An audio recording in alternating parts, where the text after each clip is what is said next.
Breaking news చూస్తున్నారు. దేశంలో లోక్సభ ఎన్నికలు దగ్గర పడుతున్న వేళ ఇండియా టుడే సంస్థ సిఓటర్తో కలిసి ఓ సర్వే నిర్వహించింది. ఆ సర్వేలో సంచలన విషయాలు చెప్పింది. ముఖ్యంగా ఆంధ్రప్రదేశ్కి సంబంధించిన ఆ డీటెయిల్స్ ఒకసారి చూసే ప్రయత్నం చేద్దాం. ఆంధ్రప్రదేశ్కి సంబంధించి మూడ్ ఆఫ్ ది నేషన్ పేరుతో ఇండియా టుడే సిఓటర్ లోక్సభ స్థానాలకు సంబంధించి సర్వే చేసింది. సర్వేలో సంచలన విషయాలను చెప్పింది. ఒకసారి సర్వేలో ఎవరికి ఎన్ని స్థానాలు కేటాయించిందో ఒకసారి చూసే ప్రయత్నం చేద్దాం. ఆ తర్వాత ఎవరికి ఎంత ఓట్ షేర్ వచ్చింది, ఎవరికి ఎంత ఓట్ షేర్ ఇచ్చింది చూసే ప్రయత్నం చేద్దాం. ముఖ్యంగా డిసెంబరు 15, 2023 నుంచి జనవరి 28, 2024 మధ్య ఈ సర్వే చేసింది. ఈ సర్వేలో దాదాపు 1,49,092 శాంపుల్స్ బేస్ చేసుకుని, అంటే మొత్తం దేశంలో ఉన్న లోక్సభ స్థానాలన్నిటికీ కలిపి 1,49,092 శాంపుల్స్ని సేకరించి ఈ ఫలితాలను ఈ సర్వే చేస్తుందని చెప్పుకోవాలి. ఒకసారి ఈ సర్వేలో ఎవరికి ఎన్ని స్థానాలు కేటాయించింది ఆంధ్రప్రదేశ్కి సంబంధించి చూసే ప్రయత్నం చేద్దాం. Yes, here we go. ఇక్కడ మీరు చూస్తే కనుక ఇండియా టుడే సిఓటర్ సర్వే ఆంధ్రప్రదేశ్కి సంబంధించి మొత్తం 25 పార్లమెంటు స్థానాలకు గాను పార్టీల వారీగా సీట్ల అంచనా 2024కి సంబంధించి చూస్తే కనుక ప్రెసెంట్ వైసీపీకి 8 స్థానాలు దక్కే అవకాశం ఉందని చెప్పి అంచనా వేస్తోంది ఆ సర్వే. అలాగే తెలుగుదేశం పార్టీకి 17 స్థానాలు. ఇక్కడ ఇంట్రెస్టింగ్ గా చూసుకుంటే కనుక బీజేపీ అంటే ఎన్డీఏ అలయన్స్ అని చెప్పింది. ఎన్డీఏ అలయన్స్ లో జనసేనను చూపించదా లేకపోతే తెలుగుదేశం పార్టీకి సంబంధించి దీంట్లో జనసేనను చూపించిందని ఒక ఇంట్రెస్టింగ్ క్వశ్చన్ మార్క్ అయితే మాత్రం ఇక్కడ మిగిలిందని చెప్పుకోవాలి. ఒకసారి నెక్స్ట్ ఎవరికి ఎంత ఓట్ షేర్ ఇచ్చింది, ఎవరికి ఎంత ఓట్ షేర్ రావచ్చు అని చెప్పి సర్వే అంచనా వేసిన ఒకసారి చూసే ప్రయత్నం చేద్దాం. అది 2019కి సంబంధించి అంచనా, అలాగే 2024కి సంబంధించి ఇప్పుడు ఈ సర్వేకి సంబంధించి ఆ ఫలితాలు మనం చూడొచ్చు. ఒక్కసారి ఇక్కడ మీరు చూస్తే కనుక వైఎస్ఆర్సీపీకి 2019లో 49% ఓట్ షేర్ దక్కిందని చెప్పి ఓట్ షేర్ అని చెప్పి అప్పుడు అంచనా వేస్తుంది. ఇప్పుడు 2024కి చూస్తే కనుక 41%. ఒక్కసారి 2024కి సంబంధించి పూర్తిగా చూసే ప్రయత్నం చేద్దాం. అలాగే తెలుగుదేశం పార్టీకి 2024లో 45% ఓట్ షేర్ దక్కచ్చు పార్లమెంటు స్థానాలకు అని చెప్పి చెప్తోంది ఈ సర్వే. అలాగే ఇక భారతీయ జనతా పార్టీకి సంబంధించి 2%, అలాగే కాంగ్రెస్కి సంబంధించి 3%, అలాగే ఇతరులు 9%గా ఉండొచ్చు అని చెప్పి ఒక ఇంట్రెస్టింగ్ గా సర్వే ఫలితాలను చెప్పుకోవాలి. 2024కు సంబంధించి India Today C voter survey చేసిన ఫలితాలకు సంబంధించి మీరు చూస్తున్నారు. మొత్తం 1,49,092 దేశవ్యాప్తంగా ఎన్నైతే పార్లమెంటు స్థానాలు ఉన్నాయో వాటన్నిటికీ సంబంధించి 1,49,092 శాంపుల్స్ని సేకరించి వాటి నుంచి వచ్చిన ఫలితాలను ఈరోజు మిమ్మల్ని ప్రయత్నం చేస్తున్నాం. ఇండియా టుడే సి ఓటర్ సర్వేకి ఫలితాలకు సంబంధించి. అలాగే 2019లో వైసీపీకి 49% ఓట్ షేర్ దక్కచ్చు అని చెప్పి అప్పుడు అంచనా వేసింది. అలాగే తెలుగుదేశం పార్టీకి 40%, భారతీయ జనతా పార్టీకి 1%, అలాగే కాంగ్రెస్ కూడా 1%, ఇతరులు కూడా 9%. మీరు చూస్తే కనుక ఇతరుల విషయంలో కాన్స్టెంట్గా ఎక్కడా కూడా నెంబర్ మారలేదు.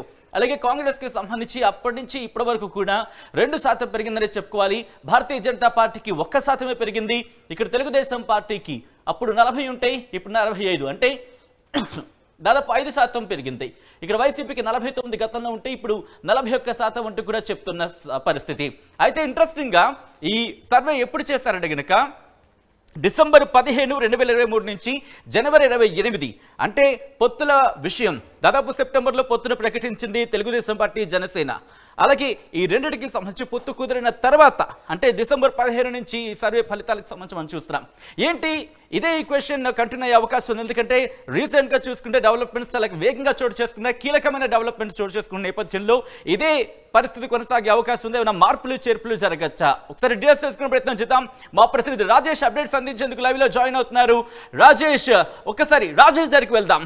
రాజేష్, కొద్దిసేపటి క్రితమే India Today C voter survey సంయుక్త సర్వే కదా మనం చెప్పుకోవచ్చు. ఈ నేపథ్యంలో ఒకసారి మనం చూస్తున్నాం దాదాపుగా రిజల్ట్స్ అంటే 2019 విషయానికి వస్తే 22-3 ఉంటే కనుక ఇప్పుడు మొత్తం ఆ నెంబర్ మారిందని చెప్పుకోవాలి. వైసీపీకి 8, తెలుగుదేశం పార్టీకి 17 అంటోంది. ఏంటి పొత్తులో ఈక్వేషన్స్ చూసిన తర్వాత కూడా నెంబర్ మారే అవకాశం ఉందని అనుకోవచ్చు ఇక్కడ?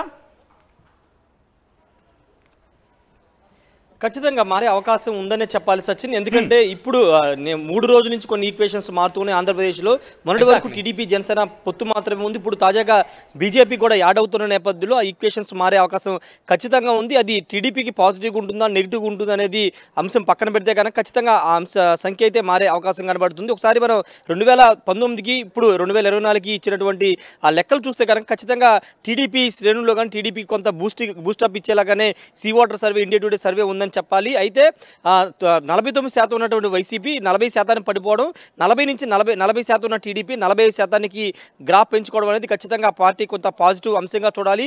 అయితే ఇంకొక ముఖ్యమైన ఇష్యూ ఏంటంటే ఆంధ్రప్రదేశ్లో కాంగ్రెస్ పార్టీ గతంలో 1% వచ్చింది, బీజేపీ కూడా 1% వచ్చింది. కానీ ఈరోజు ఆంధ్రప్రదేశ్లో టీడీపీ కాంగ్రెస్ పార్టీకి 3% చూపిస్తుంది, అదేవిధంగా బీజేపీకి 2% చూపిస్తుంది. అంటే ఒకటి, అదేవిధంగా కాంగ్రెస్ 2% ఓట్ షేర్ని అయితే పెంచుకున్నాయి. అయితే ఇప్పుడు Bharatiya Janata party, TDP, Janasena 3 party alliance పెట్టుకుంటే కనుక ఇక్కడ మనం గమనించాల్సిన అంశం ఏంటంటే జనసేనని ప్రస్తావించలేదు, అదర్స్ కేటగిరీలోనే జనసేనని పెట్టారు. కాబట్టి జనసేనకి 2019లో 6.9 ఓట్ షేర్ అనేది వచ్చింది. ఇప్పుడు ఖచ్చితంగా 9 నుంచి 10% వరకు పెరుగుంటుంది అనేది ఆ పార్టీ శ్రేణిలో చెబుతున్న నేపథ్యంలో ఇప్పుడు ఒకవేళ 9 నుంచి 10% పెరిగితే కనుక అది అదనంగా 40% టీడీపీ ఉంది కాబట్టి 10% పెరిగే జనసేన యాడింగ్ అయితే కనుక ఖచ్చితంగా అది 55-56% ఓట్ షేరింగ్ వస్తుందనే భావనలో పార్టీ శ్రేణులు ఉన్నారు. కాబట్టి ఖచ్చితంగా అది టీడీపీ, జనసేన, బీజేపీ కూటమికి కలిసి వచ్చే అంశంగా మనం చూడాల్సిన అవసరం కనబడుతుంది. ఎంపీల విషయానికి చూస్తే కనుక 2019లో వైసీపీ 22 స్థానాల్లో లోక్సభ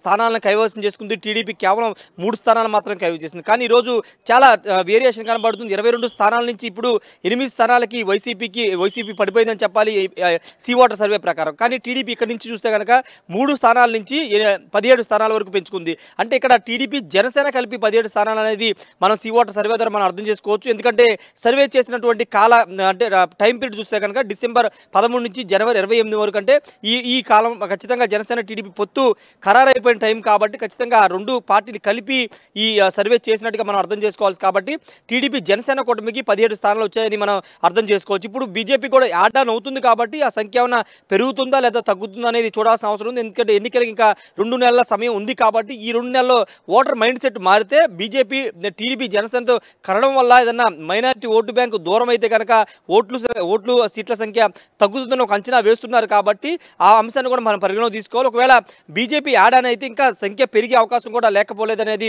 కొంతమంది చెబుతున్న మాట. కాబట్టి ఖచ్చితంగా ఈ రెండింటి అంటే 17 ఫిగర్ అనేది పెరుగుతుందో తరుగుతుందో అనేది రాబోయే రోజుల్లో తెలిసే అవకాశం కనబడుతుంది. ఇక్కడ కీ ఫ్యాక్టర్ ఏంటంటే జనసేన పార్టీని యాడ్ చేయలేదు కాబట్టి జనసేన పార్టీ ఎంత ఎక్కువ సంఖ్యలో పెంచుకుంటే కనుక అది ఖచ్చితంగా కూటమికి లాభించే అంశంగా కనబడుతుంది. ఎందుకంటే 45% ఆల్రెడీ టీడీపీ సాధిస్తుంది కాబట్టి అదర్స్ పార్టీ చూస్తే కనుక ఇక్కడికి వద్దాం. ఎందుకంటే ఇక్కడ మనం చూస్తే కనుక ఫిగర్స్ తెలుగుదేశం పార్టీకి 17, వైసీపీకి 8 అని చూపిస్తోంది తప్ప ఎక్కడ కూడా భారతీయ జనతా పార్టీ కావచ్చు, లేకపోతే మిగతా ఈవెన్ జనసేన విషయంలో కూడా ఒక్క సీటు కూడా ఎక్కడ చూపించని పరిస్థితి. అంతే పొత్తు ఖరారు అయిన తర్వాత కూడా సర్వే ఫలితాలు మనం చూస్తున్నాం.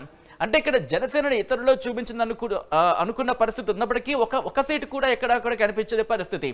అంటే ఇప్పుడు భారతీయ జనతా పార్టీతో కనుక పొత్తు ఖరారైతే ఎటువంటి ఇంపాక్ట్ ఉండే అవకాశం ఉంది? ఇక్కడ నంబర్లు ఏమైనా మార్పులు జరిగే అవకాశం ఉందనుకోవచ్చు ఇక్కడ? ఖచ్చితంగా మారతాయి అనేది ప్రధానంగా టీడీపీ కానీ జనసేన కానీ చెప్తుంది. 3 పార్టీలు ముందుకు వెళితే 2014 సీన్ రిపీట్ అవుతుంది. అత్యధిక సంఖ్యలో అటు లోక్సభ, అసెంబ్లీ స్థానాలు గెలవాలనేది ఆ పార్టీ వ్యూహంగా కనబడుతుంది. ఆ 2014 సీన్ రిపీట్ చేస్తామని భావిస్తుంది. అందుకే బీజేపీతో పొత్తులో వెళ్లాలని 2 పార్టీలు కూడా నిర్ణయించుకున్నాయి. చంద్రబాబు వెళ్ళి అమిత్ షాని, నడ్డాతో భేటీ అయినా, రేపు పవన్ కళ్యాణ్ వెళ్ళి వీళ్ళతో మాట్లాడినా అది పొత్తులో భాగంగా కాబట్టి ఖచ్చితంగా కొంత బలం పెరుగుతుంది. బీజేపీ కూడా ఉండడం ద్వారా ఆల్రెడీ 10 ఏళ్లు దేశాన్ని పాలించినటువంటి భారతీయ జనతా పార్టీ ఉండడం అదనపు బలంగానే ఉంటుంది అనేది ఆ 2 పార్టీలు భావిస్తున్నారు. కాబట్టి బీజేపీతో పొత్తు కోసం తహతలాడుతున్నాయి. కాబట్టి ఖచ్చితంగా సంఖ్య పెరుగుతుందనే ఆశలో వాళ్ళు ఉన్నారు. కానీ ప్రతిపక్ష అంటే అధికార పార్టీ మాత్రం ఒకటే చెప్తుంది, మైనారిటీ ఓటు బ్యాంకు ఖచ్చితంగా భారతీయ జనతా పార్టీ కలిస్తే దూరం అవుతుంది. కాబట్టి అది టీడీపీ, జనసేన కూటమి కొంత ఇబ్బంది కలిగించే అంశం అని వైసీపీ కూడా భావిస్తున్న నేపథ్యంలో అది ఏ విధంగా అంటే రిజల్ట్ ఏ విధంగా ఉంటుంది అనేది 2024 ఎన్నికల ఫలితాల తర్వాత మనం అంచనా వేయగలం. కానీ ప్రస్తుతం అయితే టీడీపీ, జనసేన మాత్రం చాలా హోప్ పెట్టుకునే భారతీయ జనతా పార్టీ కలవడం ద్వారా ఖచ్చితంగా ఓట్లు, సీట్ల షేరింగ్ అంతా పెంచుకోవచ్చు అనేది రెండు పార్టీల వ్యూహంగా కనబడుతుంది కాబట్టి భారతీయ జనతా పార్టీని కలుపుకోవాలని ఆలోచన చేస్తుంది. మరోవైపు వైసీపీ ఇప్పటివరకు ఏ పార్టీతో పొత్తు పెట్టుకోలేదు, భారతీయ జనతా పార్టీ కూడా పొత్తు ఉండదు, సింగిల్గానే వెళ్తామని ఆ పార్టీ ప్రకటించే నేపథ్యంలో దీని ఇంపాక్ట్ ఏముంటుంది అంటే 3 పార్టీలు కలవడం ద్వారా వైసీపీకి ఇప్పుడు ప్రకటించినటువంటి 8 స్థానాలు వస్తే ఇంకా తగ్గుతాయా, లేకపోతే భారతీయ జనతా పార్టీ చేరడం వల్ల వైసీపీకి లాభం చేకూర్చి ఈ పార్టీకి ఏమైనా అసెంబ్లీ లేదా పార్లమెంట్ స్థానాలు పెరిగే అవకాశం ఉంది. ఇవన్నిటి కూడా క్లారిటీ అయితే రాబోయే ఎన్నికల్లో తేలబోతుందని చెప్పాలి. ఏదేమైనప్పటికీ ఇది ఒక పాజిటివ్గానే తెలుగుదేశం జనసేన శ్రేణులు చూస్తున్నాయి. సర్వే వచ్చిన దగ్గర నుంచి కూడా కొంత వాళ్ళు సంబరాలు చేసుకున్నారు. ఖచ్చితంగా ఇదే నిజమవుతుంది, 2 పార్టీలు కలిస్తే క్లీన్ స్వీప్ దిశగా ఆంధ్రప్రదేశ్లో వెళ్తామని వాళ్ళు భావిస్తున్న నేపథ్యంలో C voter India Today survey వాళ్ళ కొంత పాజిటివ్గా కనబడుతుంది. కానీ వైసీపీ శ్రేణులు మాత్రం ఈ సర్వేని కొట్టుబడేస్తున్నారు. జనం పల్సు వేరే విధంగా ఉంది. ఖచ్చితంగా సంక్షేమానికి ప్రజలు పట్టం కట్టబోతున్నారు. 5 ఏళ్లగా జగన్మోహన్ రెడ్డి చేసిన సంక్షేమానికి ప్రజలు పట్టం కడతారని చెబుతున్న నేపథ్యంలో ఎలాంటి రిజల్ట్ వస్తుందో చూడాల్సిన అవసరం కనబడుతుంది. కానీ ఇప్పుడైతే ఈ 2 పార్టీలు జనసేన టీడీపీ మాత్రం ఖచ్చితంగా ఈ సర్వేని పాజిటివ్ అంశంగా తీసుకుని ప్రజల్లోకి వెళ్లే అవకాశం కనబడుతుంది. భారతీయ జనతా పార్టీ కూడా యాడాన్ అవుతుందనే ప్రచారం జరుగుతున్న నేపథ్యంలో 3 పార్టీలు కొంత పాజిటివ్ గా ముందుకు ఇక్కడ ఒక్కసారి కాంగ్రెస్ గురించి కూడా ప్రస్తావించుకుందాం. ఎందుకంటే షర్మిల రాక, ఎందుకంటే in fact mood of the nation ఈ సర్వేలో మనం చూసుకుంటే డిసెంబర్ 15 నుంచి జనవరి 28, కానీ మనం చూసుకుంటే దాదాపుగా జనవరి 14 కావచ్చు, లేకపోతే తను జాయిన్ అయిన తర్వాత యాక్టివ్గా ఆంధ్రప్రదేశ్లోకి వచ్చింది ఎప్పుడైతే మూడ్ ఆఫ్ ద నేషన్ సంబంధించిన సర్వే అంటే జనవరి 28, ఆ దాదాపు ఎండింగ్ ఆఫ్ టైం అని చెప్పుకోవచ్చు. ఇప్పుడు ఇంకా ఉధృతంగా వెళ్తున్న పరిస్థితి కాబట్టి షర్మిల రాక కూడా ఈక్వేషన్స్ మార్చే అవకాశం ఉందా? ఈ సర్వే ఫలితాలని కాస్త తారుమారు చేసే అవకాశం ఉందనుకోవచ్చు. ఇక్కడ ఖచ్చితంగా ఉంటుందనేది ఆంధ్రప్రదేశ్లో రాజకీయ వర్గాలు కానీ సీనియర్లు చెబుతున్న మాట. ఎందుకంటే షర్మిల తన ప్రస్థానాన్ని అంటే 2024 ఈ సంవత్సరం జనవరి 21వ తారీఖున ఏపీ పీసీసీ అధ్యక్షుల బాధ్యత తీసుకున్న డే 1 నుంచి జగన్మోహన్ టార్గెట్గా భారతీయ జనతా పార్టీ టార్గెట్గా విమర్శలు చేస్తున్నారు. డే 1 నుంచి అదే విమర్శలు చేస్తున్న నేపథ్యంలో ఖచ్చితంగా దాని ఇంపాక్ట్ ఖచ్చితంగా కొంత ఉంటుందనేది చాలామంది రాజకీయ విశ్లేషకులు చెబుతున్న మాట. అది ఎంత స్థాయిలో ఉంటుందనేది ప్రస్తుతానికి అంచనా వేయలేం, కానీ ఖచ్చితంగా ఉంటుందనేది మాత్రం చెబుతున్నారు. అయితే ఇప్పుడు సర్వే ప్రకారం సీ ఓటర్ సర్వే చూస్తే కనుక షర్మిల బాధ్యతలు తీసుకున్న వారం రోజులు అంటే 28 వరకు సర్వే చేశారు కాబట్టి వారం రోజుల్లోనే ఖచ్చితంగా 2% ఓట్ షేర్ పెరిగింది. గతంలో 2019లో కేవలం 1% ఉంటే ఇప్పుడు 3% పెరిగింది. కాబట్టి ఇప్పుడు షర్మిల పూర్తి స్థాయిలో జగన్ టార్గెట్గా విమర్శలు చేస్తున్నారు. ప్రభుత్వం చేస్తున్నటువంటి అంటే ప్రత్యేక హోదా అంశం కానీ పోలవరం సంబంధించి కానీ అనేక అంశాల్లో ప్రభుత్వం విఫలమైంది. జగన్ బీజేపీకి మొత్తం కూడా అక్కడ తాకట్టు పెట్టారని విమర్శలు చేస్తున్న నేపథ్యంలో ఇవన్నీ కూడా కొంత ఇంపాక్ట్ చూపిస్తాయి, కాంగ్రెస్ పార్టీ కొంత బలాన్ని చేకూరుస్తాయని చెప్తున్నాయి. కానీ ఇంకొక ముఖ్యమైన విషయం ఏంటంటే షర్మిల వ్యాఖ్యలతోనో షర్మిల మాటల ద్వారా షర్మిల ప్రచారం ద్వారా ఓటు బ్యాంకు పెరగడం కంటే షర్మిలాను చూసి కాంగ్రెస్ పార్టీలోకి వైసీపీ నుంచో టీడీపీ నుంచో ఇతర పార్టీల నుంచి నేతలు వస్తే ఖచ్చితంగా కాంగ్రెస్ పార్టీకి ఇంకా ఓటు షేర్ పెరిగే అవకాశం ఉందని ఆ పార్టీ నేతలు భావిస్తున్నారు. అందుకే పార్టీలో ఇతర పార్టీలు ఉన్నటువంటి కాంగ్రెస్ శ్రేణుల్ని కాంగ్రెస్ పార్టీ నేతల్ని తీసుకురావడం ద్వారా పోటీ చేయించడం ద్వారా ఓటు శాతాన్ని పెంచుకోవాలని కాంగ్రెస్ పార్టీ భావిస్తుంది. ఆ పనిలో ఇదే పాయింట్ గురించి మాట్లాడుకునే ప్రయత్నం చేద్దాం రాజేష్. ఎందుకంటే కనుక ఇప్పుడే ప్రస్తుతం మనం చూసుకుంటే ఇంకా వైసీపీ నుంచి ఇతర పార్టీలోకి వెళుతున్న పార్లమెంటు స్థానాల గురించి మనం మాట్లాడుకుంటున్నాం కాబట్టి ఇన్ఫాక్ట్ ఎంపీలు కూడా ఎమ్మెల్యేలుగా వెళ్తున్న పరిస్థితి చూసాం వైసీపీకి సంబంధించి. దాంతోపాటు పార్టీలు మారుతున్న పరిస్థితి చూస్తున్నాం. ఇటు వైసీపీ కావచ్చు, తెలుగుదేశం పార్టీ కావచ్చు, ఎంపీలు ఎమ్మెల్యేగా వెళ్తున్నారు, పార్టీలు మారుతున్న పరిస్థితి ఈ టైంలో ఇలా ఉంది. కాబట్టి ఇటువంటి నేపథ్యంలో ఇది ఎంతవరకు ఇంపాక్ట్ చూపించవచ్చు, ఎంతవరకు ప్రభావం చూపించవచ్చు? అది ఖచ్చితంగా వైసీపీ మీదే ప్రభావం చూపించే అవకాశం కనబడుతుంది. ఎందుకంటే అక్కడ ఓటర్స్ అనే వైసీపీకి ఉన్న క్యాడర్ కానీ ఓటర్స్ కానీ ఎంతవరకు వాళ్ళని ఓన్ చేసుకుంటారు. ఎమ్మెల్యేగా వెళ్తున్నటువంటి ఎంపీగా వెళ్తున్న అభ్యర్థిగా లేకపోతే ఎంపీగా పోటీ చేసి మొన్నటిదా పోటీ చేసిన అభ్యర్థి ఇప్పుడు ఎమ్మెల్యేగా వస్తే అక్కడ రిసీవింగ్ ఏ విధంగా ఉంటుందనేది చూడాల్సిన అవసరం ఉంది. కానీ వైసీపీ మాత్రం చాలా వ్యూహాత్మకంగా అభ్యర్థి పేరు అంటే ఎంపీగా ఉన్న అభ్యర్థిని ఎమ్మెల్యేగా బరిలోకి దింపితే గెలుస్తాడా లేదా అనే సర్వే చేయించుకునే బరిలోకి దింపామనేది వైసీపీ చెబుతుంది. కాబట్టి ఆ లెక్కలనేవి ఖచ్చితంగా ఎన్నికల తర్వాతే అవకాశం. కానీ ప్రతిపక్షాలు మాత్రం చెప్తుంది అక్కడ గెలవలేని వ్యక్తి ఇక్కడ ఎలా గెలుస్తాడని ఒక విమర్శలు చేస్తున్న నేపథ్యంలో దాని ఇంపాక్ట్ ఏ విధంగా ఉంటుందో చూడాల్సిన అవసరం ఉంది. కానీ వైసీపీ మాత్రం చాలా బలంగా కాన్ఫిడెంట్ గానే ఎంపీ అభ్యర్థులను ఎమ్మెల్యేగా పెడుతుంది, ఎమ్మెల్యే అభ్యర్థులను ఎంపీలుగా పెడుతుంది. ఒక జిల్లా నుంచి ఇంకో జిల్లా మారుస్తున్న నేపథ్యం కూడా చూస్తున్న పరిస్థితుల్లో ఖచ్చితంగా హోప్తోనంటే సర్వేలు చేయించుకుని సామాజిక సమీకరణాలు చూసుకునే అభ్యర్థులు మార్పులు చేర్పులు లేకపోతే ఎంపీని ఎమ్మెల్యేలు ఎంపీలుగా మార్చింది. కాబట్టి వైసీపీ అయితే చాలా పాజిటివ్గా చూస్తుంది. ఖచ్చితంగా రిజల్ట్ అనేది ఉంటుంది, కొత్త రిజల్ట్ని చూస్తామనే ఆ పార్టీ చెబుతుంది. కానీ ప్రతిపక్షాలు మాత్రం ఇవి ఖచ్చితంగా జగన్కి వ్యతిరేక రిజల్ట్ వస్తాయనేది ప్రతిపక్షాలు చేస్తున్న నేపథ్యంలో రిజల్ట్ వచ్చిన తర్వాత మాత్రమే మనం జగన్ వ్యూహాలు కరెక్టా కాదనేది తెలిసే అవకాశం కనబడుతుంది. అయితే కాంగ్రెస్ పార్టీ ఇంతకుముందు చెప్పుకుంటే కాంగ్రెస్ పార్టీకి సంబంధించినటువంటి ఓట్ షేర్ ఇంకా పెరిగే అవకాశం ఉందని ఆ పార్టీ కూడా భావిస్తుంది. ఎందుకంటే 2% షర్మిల వచ్చిన తర్వాత ఖచ్చితంగా ఒక 1 నుంచి 2% పెరిగిందంటే ఖచ్చితంగా ఇంకో 2 నెలల్లో షర్మిల ఇక్కడే ఉంటారు. కొత్త వేరే పార్టీల నుంచి కొంతమంది నేతలు వస్తారు కాబట్టి వాళ్ళు పోటీ చేయడం ద్వారా ప్రతి నియోజకవర్గంలో కనీసం 2 నుంచి 4,000 లేదా 5,000 ఓట్లు చీల్చినా కానీ వైసీపీ ఓట్లు చీల్చినా టీడీపీ ఓట్లు చీల్చినా అవి ఖచ్చితంగా కాంగ్రెస్కి యాడ్ ఆన్ అవుతాయి. అది ఓట్ షేర్ పెరిగేలాగా చేస్తుంది కాబట్టి ఖచ్చితంగా ఆ కోణంలోనే కాంగ్రెస్ పార్టీ భావిస్తుంది. ప్రస్తుతానికి 1-2 స్థానాలు గెలిచినా చాలు ఓట్ షేర్ పెంచుకోవాలని ఆలోచన కాంగ్రెస్ పార్టీ ఉంది కాబట్టి ఆ వ్యూహంలో భాగంగానే కాంగ్రెస్ పార్టీ ముందుకు వెళ్తుంది. షర్మిల కూడా అదే విధంగా ఆ వ్యూహాలకి సిద్ధమవుతున్న పరిస్థితి అయితే ఉంది. కానీ ఇప్పుడున్నటువంటి ఈ రోజు వచ్చిన సీ వాటర్ సర్వే కానీ ఇండియా టుడే సర్వే ఖచ్చితంగా జనసేన టీడీపీ కూటమికి పట్టం కట్టే విధంగానే ప్రజలు నాడి ఉందనేది చెబుతుంది. కానీ బీజేపీ ఇక్కడ ఒక పాయింట్ మనం ప్రస్తావించుకుంటే కనుక రాజేష్, ఇక్కడ పాయింట్ కనుక మనం ప్రస్తావించుకుంటే, ఎందుకంటే ఇంతవరకు క్యాండిడేట్స్ ఇన్ఫాక్ట్ పొత్తే ఇంకా పూర్తిగా అంటే బీజేపీతో పొత్తు ఖరారైతే కనుక సీట్ల విషయంలో ఇంకా పూర్తి స్థాయిలో క్లారిటీ రావాలి అనుకుని భావించాలి. ఇంకా అక్కడ కూడా కొలిక్కి రాని పరిస్థితి. దాంతోపాటు క్యాండిడేట్స్ ఇంకా ఫిక్స్ కాలేదు, క్యాండిడేట్స్ అనౌన్స్ చేయలేదు. సో ఇవన్నీ కూడా ఏ మేరకు ప్రభావం చూపించవచ్చు? ఈ ప్రభావం ఎవరికి యాడ్ అనే అవకాశం ఉంటుంది, ఎవరికి ప్లస్ అయ్యే అవకాశం ఉంటుంది, ఎవరికి తగ్గచ్చు?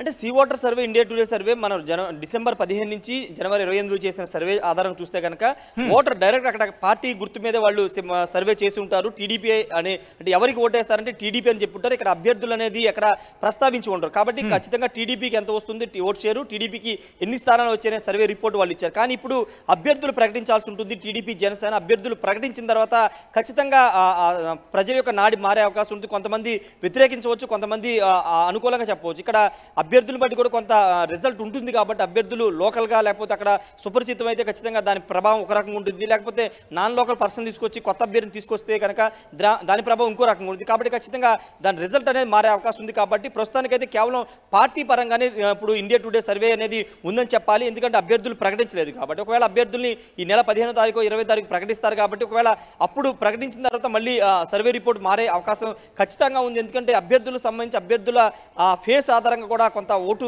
చీలే అవకాశం ఉంది. ఓటు పెరిగినా తగ్గినా కొంత ఇంపాక్ట్ అనేది ఉండే అవకాశం ఉంది. కాబట్టి ఈ సర్వే రిపోర్టు కొంచెం చేంజ్ అయ్యే అవకాశం ఉంది సచిన్. కానీ ప్రస్తుతానికైతే టీడీపీ శ్రేణులు మాత్రం పార్టీ గుర్తు మీద అంటే పార్టీ టీడీపీకి ఓటు వేస్తామని వాళ్ళు చెబుతున్నారు కాబట్టి, లేకపోతే వైసీపీ ఓటు వేస్తామని చెబుతున్నారు కాబట్టి దీన్నే బేస్ చేసుకుని ముందుకు వెళ్తామని చెబుతున్న పరిస్థితి ఉంది Sachin. Right Rajesh, thanks for the update. So మొత్తంగా అయితే మాత్రం ఇండియా టుడే సీ ఓటర్ సర్వేకి సంబంధించి సర్వే ఫలితాలు మీరు చూస్తున్నారు. మొత్తం ఇక్కడ వైసీపీకి 8 సీట్లు దక్కుతాయని చెప్పి, అలాగే టీడీపీకి 17 సీట్లు దక్కచ్చని చెప్పి సర్వే ఫలితాలు అంచనా వేస్తున్నాయి. డిసెంబర్ 15 నుంచి జనవరి 28 మధ్య ఈ సర్వే చేయడం జరిగింది. దాదాపు 1,49,092 శాంపుల్స్ని వాళ్ళు ఈ సర్వేకి అంటే ఈ సర్వేలో 1,49,092 శాంపిల్స్ బేస్డ్ మీద ఈ సర్వే చేసినట్టుగా తెలుస్తోంది. మొత్తంగా అయితే మాత్రం ఓట్ షేర్ ప్రకారం చూసుకుంటే ఇటు తెలుగుదేశం పార్టీకి 45, అలాగే వైసీపీకి 41, బీజేపీకి 2%, అలాగే కాంగ్రెస్కి 3%, ఇతరులకి 9%గా చెబుతోంది ఈ సర్వే. అలాగే టోటల్ సీట్స్ కనుక చూసుకుంటే టోటల్ సీట్స్ కనుక చూసుకుంటే ఇటు టీడీపీకి 17 సీట్లు, అలాగే వైసీపీకి 8 సీట్లు దక్కచ్చు అని చెప్పి అంచనా వేస్తుంది. సో చూద్దాం మరి, ఎందుకంటే ఇప్పటికి ఇంకా పొత్తుల విషయంలో లేటెస్ట్ డెవలప్మెంట్స్ చూసుకుంటే కనుక ఇంకా డెవలప్మెంట్స్ చోటు చేసుకుంటున్నాయనే చెప్పుకోవాలి. ఈ నేపథ్యంలో ఏం జరగబోతోంది, క్యాండిడేట్స్ ఇంకా అనౌన్స్ చేయలేదనే చెప్పుకోవాలి పూర్తి స్థాయిలో. ఒకవేళ క్యాండిడేట్స్ అనౌన్స్మెంట్ జరిగిన తర్వాత ఎటువంటి ఈక్వేషన్స్ మారే అవకాశం ఉంది, ఎటువంటి మూడ్ ఆఫ్ ది నేషన్ మారే అవకాశం ఉంది అనే మాట వినిపిస్తోంది. సో ఇంకా ఎలక్షన్స్ దగ్గర పడుతున్నప్పుడు ఓటర్ల నాడి మారే అవకాశం ఉంటుంది, వాళ్ళ పల్స్ మారే అవకాశం ఉంటుంది. సో ఇవన్నీ కూడా చాలా ఈక్వేషన్స్ ఇంకా ప్లే చేసే అవకాశం ఉంది. కాబట్టి ఈ నెంబర్ ఉండే అవకాశం ఉంటుందా, ఈ నెంబర్లో మార్పులు చేర్పులు ఉంటాయా, ఒకవేళ ఉంటే కనుక ఎవరికి పెరగచ్చు, ఎవరికి తగ్గచ్చు, ఆ నెంబర్ ఎవరికి కలిసి వస్తుందని ఒక ఇంట్రెస్టింగ్ డిస్కషన్ మాత్రం ఇప్పుడు ప్రారంభమైంది.